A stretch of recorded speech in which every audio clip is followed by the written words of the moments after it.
For this section from chapter 14, we're stepping away from the crushing battlefield to what was going on the home front.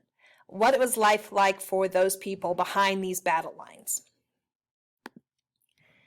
The life behind the lines in the South was much more difficult for the Confederate States than it was in the North.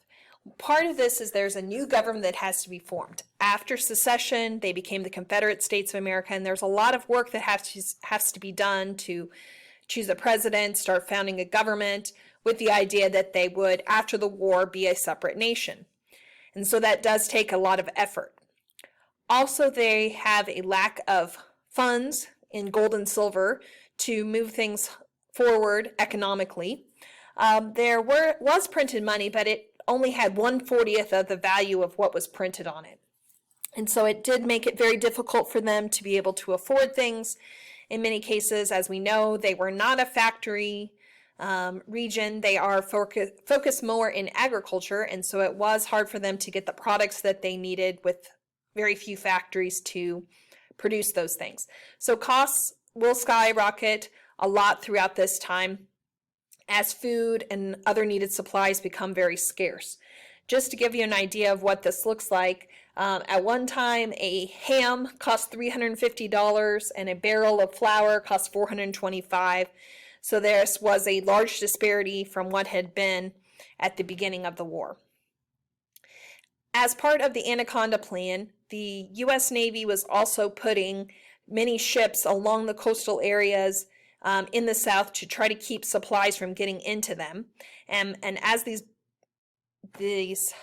blockade was set up, those that were very daring would try to break through this area and get those supplies in. If you've ever seen the movie Gone with the Wind, Clark Gable's character in that, Rhett Butler, is a blockade runner. He helps to get supplies into needed and makes a lot of money off of that.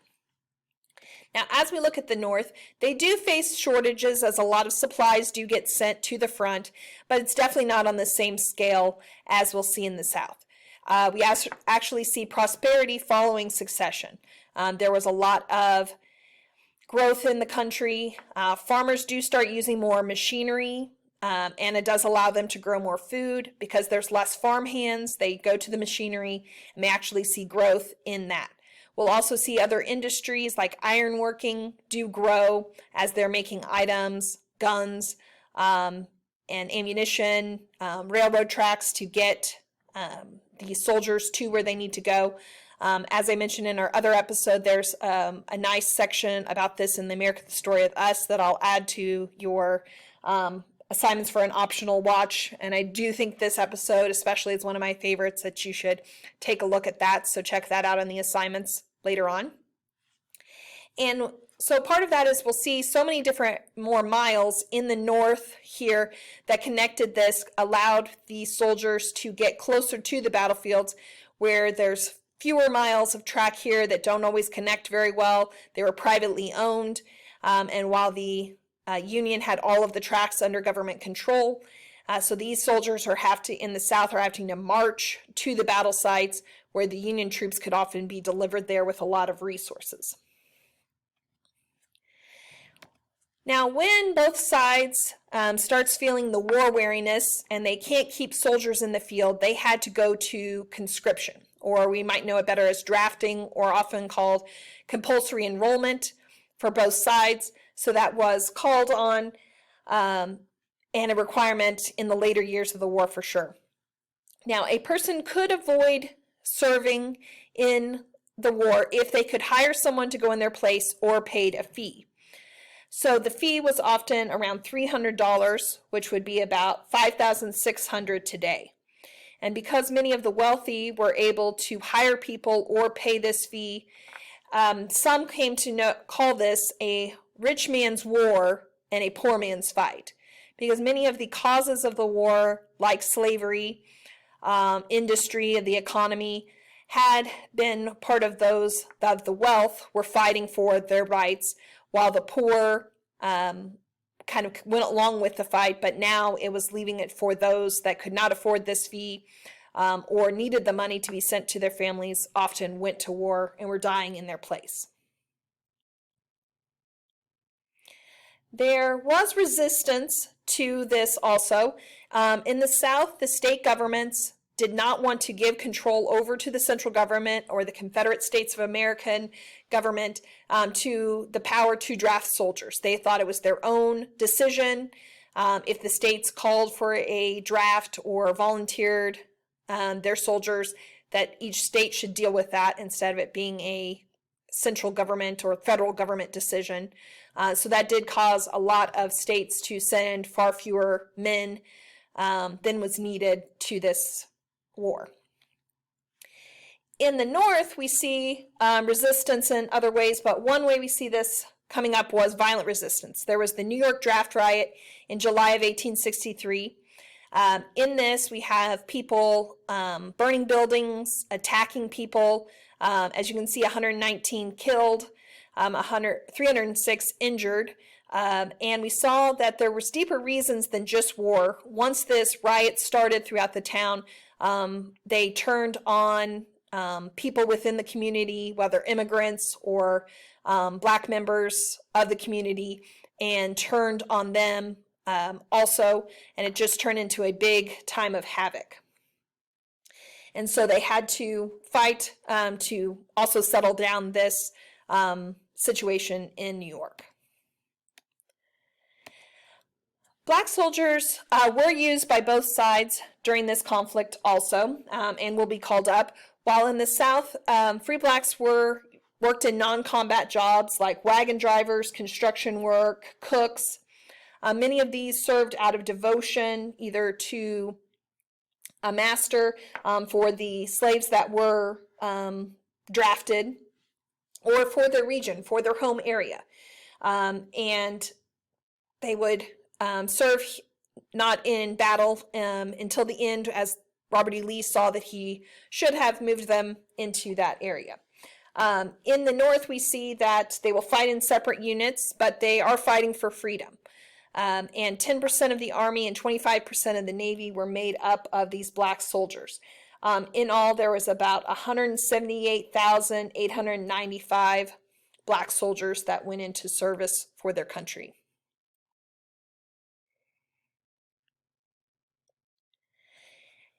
A challenge that was faced by Abraham Lincoln was dealing with border states. These are states that practiced slavery within their borders, but did not choose to secede from the Union.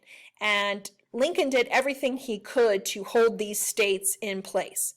So 3 examples of these border states were Missouri, as we know that was a major pro-slavery area, but yet they do not secede. And he wanted to hold on to that. And Delaware, not far from Washington, D.C., also stayed in place. And then Kentucky, as we talked about in Section 3, did not make its move to secession, though it was fought over quite a bit on the Western Front. Now, a 4th border state was Maryland. Now, Lincoln will order a military occupation of this state to keep it in the Union. As you think about its proximity to Washington, D.C., on its northern edge, and Virginia, which had already seceded, on its southern edge, we needed to hold on to this so that the U.S. Capitol was not in Confederate territory, surrounded completely by Confederate territory. And so they forcibly kept Maryland in as part of the Union. Now, West Virginia will become a state during the war. It broke off from Virginia during this conflict to make a total of these 5 border states. So here's a map to show kind of that region. As we can see, Washington, D.C. is right in this region here, so it was very important to hold on to that, and while it's the border states between those regions. Now, the South was looking for Britain or another European power to come in and recognize their independence and come to their aid. So they wanted to use their cotton, which they had a lot of, as a bargaining chip to get support. And so as they do that, Britain is looking for the Confederacy to have a decisive victory. They thought maybe that would come at Antietam, that could bring the British in on their side, but there was no clear victor from this conflict, and so the Confederates did not get the support they needed. But out of the Emancipation Proclamation comes out of Antietam, though. It's issued shortly after that in September of 1862. In January 1st of 1863, it does go into effect. Now, it released all slaves in the rebel-held areas, but it does not apply to those in the border states. So all those 5 states that did not release their slaves, if it was a Union-controlled area like New Orleans, it doesn't release the slaves there. It was the idea that it was a wartime emergency act, but that it was freeing some and leaving others alone to try to preserve the Union. And so that was, unfortunately, that not all slaves would be released until the end of the war. But this issuance of this agreement did make for some freedom for slaves if the states would recognize that. Now, I do want to spend a couple minutes talking about women in the war. This is Clara Barton, who was known for her founding of the Red Cross. She also helped to identify soldiers to let families know where they were, if they were living or dead.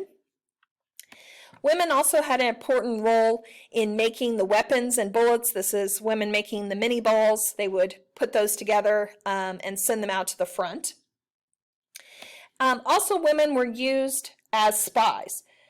This is Rose O'Neill Greenhow and her daughter, Little Rose. And she was a spy for the Confederacy who lived in Washington, D.C.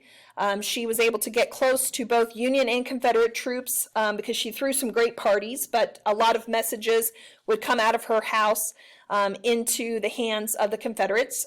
She helped to make sure there was enough troops for the Confederates to win the Battle of First Bull Run.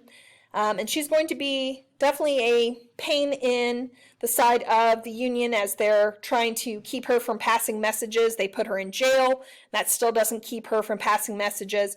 She's finally handed over to the Confederacy, and they see her value. And the Confederate President, Jefferson Davis, will send Rose to Europe to collect money for the Confederacy. And she comes back in September of 1864 with $2,000 in gold that she had sewn into her dress to keep it safe. And her ship comes up on the coast off of North Carolina and gets stuck. And so instead of staying on board, she decides to head for the shore. Her boat capsizes and she's drowned because she has such of the weight of gold in her skirt. And so she's pulled down, she washes the shore, they get the funds from her, and they give her a full military honors for her sacrifice during the battle. And so that's just one example of the way that women were able to work, both in spies. The Union also had some spies also, but the Confederate spies usually make more of a story. Just a reminder again, make sure you're finishing up Chapter 10 over Frederick Douglass and getting all your assignments in. Those questions, any questions that you have, please let me know. And also remember, if you haven't done so already, get your National Honor Society applications in for those that are able to be apply for that.